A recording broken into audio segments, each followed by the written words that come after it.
नमस्कार। प्रारब्ध पर आप सभी का स्वागत। मैं अवनीश। चैनल आपने सब्सक्राइब किया है, इसके लिए आपको बहुत-बहुत धन्यवाद। वीडियोस को आप लाइक करते हैं, शेयर करते हैं, इस बात के लिए भी धन्यवाद। ऑल नोटिफिकेशन ऑन, ये बेल आइकन पर जरूर दबा लीजिए ताकि किसी भी अपलोड की सबसे पहले सूचना आपको मिले। दर्शकों, आपने अब से कुछ घंटे पहले राउज एवेन्यू कोर्ट का एक फैसला, जिसमें उन्होंने ये कहा कि नेशनल हेराल्ड मामले में आपने जो ये नई चार्जशीट दाखिल की है, उसका हम संज्ञान नहीं लेंगे और उस ईडी के चार्जशीट का संज्ञान लेने से राउज एवेन्यू कोर्ट ने मना कर दिया, जो राहुल गांधी, सोनिया गांधी और 4 लोगों के और 3 लोगों के और खिलाफ थे। कुल 5 नाम थे, जिसमें बाकायदे इन्हें मनी लॉन्ड्रिंग केस में नामित किया गया था। उसके बाद से आपने कांग्रेसी इकोसिस्टम और कांग्रेस ने तो कूद के गुलाल पोत के नाचना भी शुरू कर दिया, प्रेस कॉन्फ्रेंस भी कर दी कि हमारी जीत हो गई, हमारी जीत हो गई, हमारी जीत हो गई।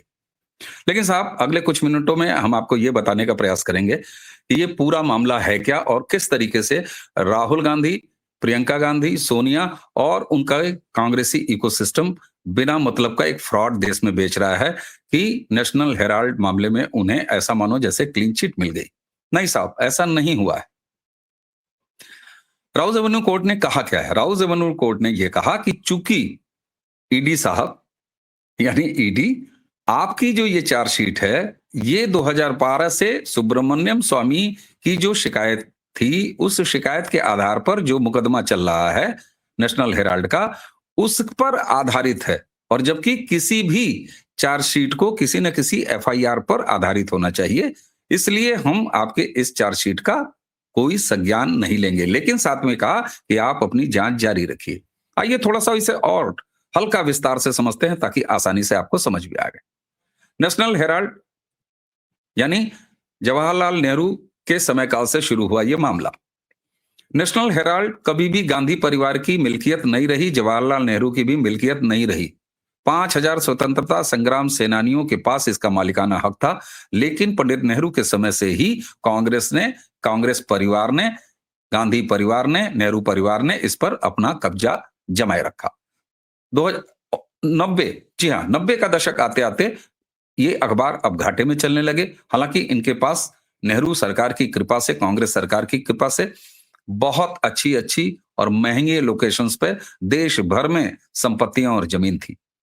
लेकिन घाटे में जाने के बाद अब गांधी परिवार ने, 10 जनपद परिवार ने धीरे धीरे इसे अपने कब्जे में लेने का प्रयास किया। वो कहानी आप सबको पता है, किस तरीके से 90 करोड़ का कर्जा, 90 करोड़ के कर्जे को फिर किस तरीके से डाइल्यूट किया गया, कांग्रेस पार्टी से ही लिया गया। ये सारे डॉक्यूमेंट्री एविडेंस सुब्रमण्यम स्वामी वाले मुकदमे में हैं, जिसमें वो मनी लॉन्ड्रिंग भी है, जिसमें ईडी की वो जांच भी है, जिसमें सीबीआई की भी जांच है। वो सारा प्रॉपर मुकदमे का हिस्सा है। साल 2014 में नरेंद्र मोदी की सरकार आती है और नरेंद्र मोदी सरकार ये इंश्योर करती है कि इस तरह देश की संपत्तियों को, परिसंपत्तियों को एक खानदान द्वारा लूटे जाने का मामला कहीं अदालतों में चूक न जाए जीतने से, या उन्हें सजा मिलने में कोई चूक न हो जाए। तो उन्होंने इसकी फर्दर जांच करानी शुरू की और ईडी ने भी इसमें जांच की, सीबीआई ने भी इसमें जांच की, और वो सारी रिपोर्ट पहले से चल रहे 2012 की जो शिकायत सुब्रमण्यम स्वामी की है, उसके फाइलों का हिस्सा होती गई। और वो केस आज भी है और लगातार चल रहा है। अब फैसलों के तरफ वो मुकदमा बढ़ रहा है क्योंकि उस पर बहुत सारा काम हो चुका है। ईडी ने अब ये नई चार्जशीट दाखिल क्यों की थी? क्योंकि आप चाक चौबंद रखना चाहते हैं मामला, और जिस तरीके से सुब्रमण्यम स्वामी की राजनीतिक हरकतें कुछ दिनों से दिखाई दे रही हैं, और जो कि एक लंबा इतिहास भी रहा है, चाहे वो पॉलिटिकल ब्लैकमेलिंग का रहा हो, चाहे सौदेबाजी का रहा हो, चाहे कंप्रोमाइज करने का रहा हो, ये सुब्रमण्यम स्वामी का एक स्वभावगत गुण है। इसे देखते हुए कि कहीं सुब्रमण्यम स्वामी समय के किसी काल में, किसी वक्त कहीं कॉम्प्रोमाइज न कर जाएं और अपनी मूल शिकायत, जिसके आधार पर इस पूरा मुकदमा चल रहा है नेशनल हेराल्ड का, उसको वापस न ले लें अदालत से, तो एक काउंटर रास्ता, एक पैरेलल रास्ता तैयार रहना चाहिए, ताकि जो मुकदमा इतने आगे तक आ चुका है, जिसमें इतनी सघन जांच और सबूत मिल चुके हैं, डॉक्यूमेंट्री एविडेंसेस हैं, तमाम तरह की औपचारिकताएं पूरी की जा चुकी हैं कानूनी, क्योंकि हमारे देश की न्यायपालिका बड़ा समय लेती है, उसे प्रभावित न होने दिया जाए और वो मुकदमा अबाध गति से जारी रहे और अपने फैसले के मुकाम तक पहुंचे। इसलिए ईडी ने एक पैरेलल चार्जशीट दाखिल की। लेकिन यहां ईडी से भी एक गलती हुई। ईडी को ये पता होना चाहिए, उन्हें ये जानकारी होनी चाहिए थी और अधिकारियों को इस बात का पहले ही तय कर लेना था कि साहब, कोई भी चार्जशीट अगर हम दाखिल करेंगे तो किसी मुकदमे के आधार पर चार्जशीट नहीं, वहां एक मूल एफआईआर होनी चाहिए। यहां थोड़ी सी गलती हुई ईडी से, लेकिन ईडी को थोड़ी देर के बाद समझ में आ चुका था, जब यह मामला राउज एवेन्यू कोर्ट में चल रहा था। आज खारिज होने से पहले, संज्ञान न लिया जाने से पहले ईडी को इस बात का अंदाजा लग गया था कि उनसे क्या गलती हुई है। और यही वजह है कि अब कांग्रेसियों को बहुत ज्यादा प्रसन्न होने की आवश्यकता नहीं है। उनके ऊपर दोहरी मार की व्यवस्था, आज भले संज्ञान न लिया गया हो, लेकिन वो काम ईडी ने अब कर लिया है और दिल्ली पुलिस की आर्थिक अपराध शाखा ने प्रॉपर एक एफआईआर मनी लॉन्ड्रिंग यानी ईडी की जो फाइंडिंग्स है उसके आधार पर दर्ज कर लिया है।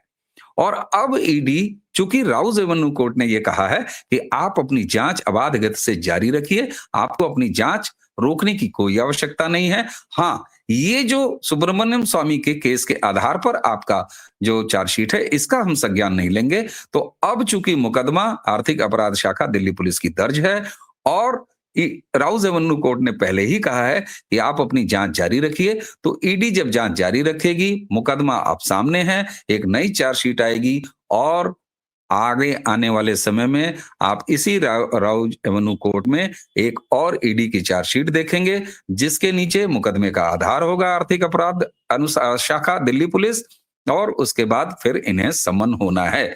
यानी तैयारी इस तरह की है कि अगर सुब्रमण्यम स्वामी कहीं से कंप्रोमाइज कर जाते हैं तो भी अब एक नया पैरेलल सिस्टम तैयार है, जिस पर नेशनल हेराल्ड का जो मामला अभी तक अदालतों में इस गति से आगे बढ़ा है, उसकी गति आगे कम तो छोड़ दीजिए और ज्यादा बढ़ाई जा सके और देश की संपत्तियों को लूटने वाले इस 10 जनपद परिवार का असली मुकाम, असली जो सजा है इनके किए अपराध की, वहां तक इनको पहुंचाया जाए।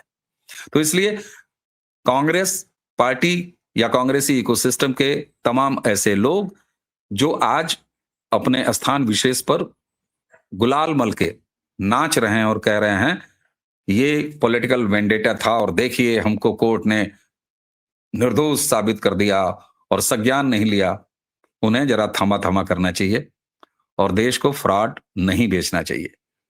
इसलिए मुझे लगा कि इन टेक्निकल चीजों को आपके सामने रख दें। हाँ, ये जरूर है कि ईडी से एक बड़ी अजीब तरीके की गलती हुई, जो मुझ जैसे व्यक्ति को समझ में आ रहा है, कानून के किसी जानकार व्यक्ति को तो बहुत अच्छे तरह से समझ में आएगा। और खुद कोर्ट की टिप्पणियां भी खोज के आप पढ़ लीजिए, तो कोर्ट ने यही कहा है कि आप एक मुकदमे के आधार पर चार्जशीट दाखिल कर रहे हैं तो वो हम नहीं करेंगे, आप अपनी जांच जारी रखिए। और अब मुकदमा भी है और चार्जशीट भी आएगी, क्योंकि अदालत ने कहा है जांच जारी भी रखिए।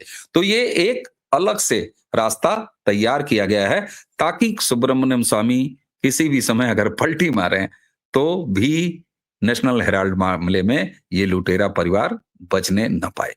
ये है हकीकत। इसलिए कांग्रेसी चाहे प्रेस कॉन्फ्रेंस करें, चाहे वो लंबे लंबे पोस्ट लिखें, उन्हें ये वीडियो ले जाके उनके मुंह पे मार दीजिए और उन्हें बताइए कि उन्हें खुश होने की बहुत ज्यादा आवश्यकता नहीं है।